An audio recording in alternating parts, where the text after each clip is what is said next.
நம்ம Ashwin sweets and ஸ்நாக்ஸை ஆஸ்திரேலியாவுக்கு export பண்றதுக்கு காண்டாக்ட் பண்ணுங்க 7373755163.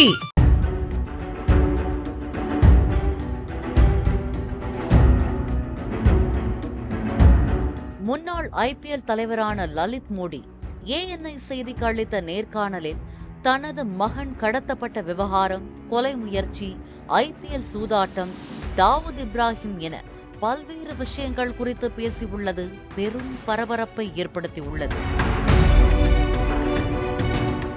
IPL சூதாட்டம் குறித்து பேசிய லலித் மோடி, நான் IPL நடத்திய ஆரம்ப நாட்களில் ஒரு போட்டிக்கு $2 பில்லியன் அளவிற்கு சட்டவிரோதமாக சூதாட்டம் நடந்தது.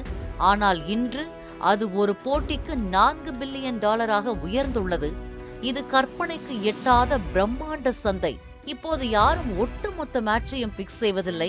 மாறாக ஸ்பாட் பிக்சிங் எனப்படும் ஒரு குறிப்பிட்ட ஓவர் அல்லது ஒரு குறிப்பிட்ட பந்தை மட்டுமே பிக்ஸ் செய்கிறார்கள் என்று தெரிவித்தார். மைதானத்தில் இருக்கும் வீரர்கள் கைக்குட்டையை வெளியே எடுப்பது, தலையை ஒருபுறமாக தேய்ப்பது போன்ற மிக சாதாரண செய்கைகள் மூலம் புக் மேக்கர்களுக்கு சிக்னல் கொடுக்கப்படுவதாகவும், இதனை தான் தீவிரமாக கண்காணித்து அத்தகைய நபர்களை மைதானத்தை விட்டே துரத்தியதால் மாஃபியா கும்பலுக்கு தன் மீது கடுமையான கோபம் ஏற்பட்டதாகவும் அவர் தெரிவித்திருக்கிறார். நிழல் உலக தாதாவான தாவூத் இப்ராஹிம் மற்றும் அவரது கும்பலிடமிருந்து வந்த தொடர்ச்சியான உயிருக்கு அச்சுறுத்தலான மிரட்டல்களை தான் கிரிக்கெட் நிர்வாகத்திலிருந்து நிரந்தரமாக விலகியதற்கான முக்கிய காரணம் என்று லலித் மோடி தெரிவித்தார். IPL தொடரின் ஆரம்ப காலங்களில் சூதாட்டத்தை தடுக்க தான் கடுமையான நடவடிக்கைகளை எடுத்ததால் மாஃபியா கும்பல் தனக்கு எதிரியாக மாறியது. மாஃபியாக்களின் கோடிக்கணக்கான டாலர் ஆஃபர்களை நிராகரித்ததால் தாவூத் இப்ராஹிம் தன்னை தீர்த்து கட்ட 3 முறை திட்டமிட்டதாக லலித் மோடி பகீர் கிளப்பினார். மும்பை போலீசார் எனக்கு திடீரென Z பிரிவு பாதுகாப்பு கொடுத்தனர். மும்பையில் என் வீட்டிற்கு வெளியே துப்பாக்கிச் சூடு நடந்தது. ஜோஹானஸ்பர்கில் என்னை கொல்ல ஸ்கெட்ச் போடப்பட்டது. பின்னர் தென்னாப்பிரிக்காவின் கேப்டவுனில் நான் இருந்தபோது தென்னாப்பிரிக்க அரசு என்னை காப்பாற்றியது. மாண்டினீக்ரோவிலும் எனக்கு எதிராக கொலை முயற்சி நடந்தது என்று தெரிவித்தவர், லண்டனின் ஸ்லோன் ஸ்ட்ரீட்டில் வைத்து என் மகனை பாபா அவின் என்பவன் கடத்தினான் என்று லலித் மோடி தெரிவித்தது பெரும் பரபரப்பை ஏற்படுத்தியுள்ளது.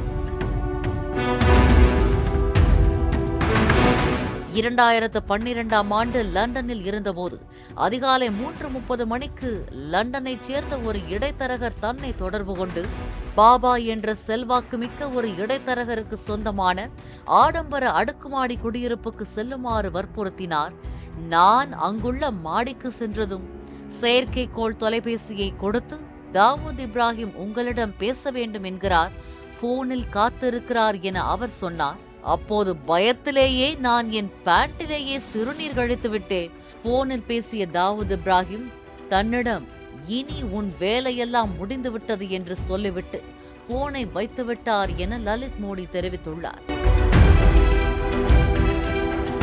IPL-இல் சொந்தமாக மைதானமே இல்லாத கேரள அணிக்கு நான் எப்படி அனுமதி அளித்தேன் என யாரும் என்னிடம் கேள்வி கேட்கவில்லை.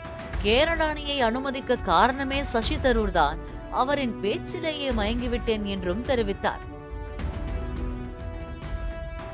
மேலும் தனது வாழ்க்கை வரலாற்றை திரைப்படமாக எடுக்க முயற்சி நடந்து வருவதாகவும், அதில் நடிக்க நடிகர் ரன்வீர் சிங் ஒருமுறை தன்னை அணுகியதாகவும் லலித் மோடி அந்த நேர்காணலில் குறிப்பிட்டுள்ளார். நம்ம அஸ்வின் ஸ்வீட்ஸ் அண்ட் ஸ்நாக்ஸை ஆஸ்திரேலியாவுக்கு எக்ஸ்போர்ட் பண்றதுக்கு காண்டாக்ட் பண்ணுங்க 7373755163. பிளே ஸ்டோர் மற்றும் ஆப் ஸ்டோரில் இருந்து பாலிமர் செயலியை QR கோடு மூலம் பதிவிறக்கம் செய்யுங்கள். செய்திகளை உடனுக்குடன் பெறுங்கள்.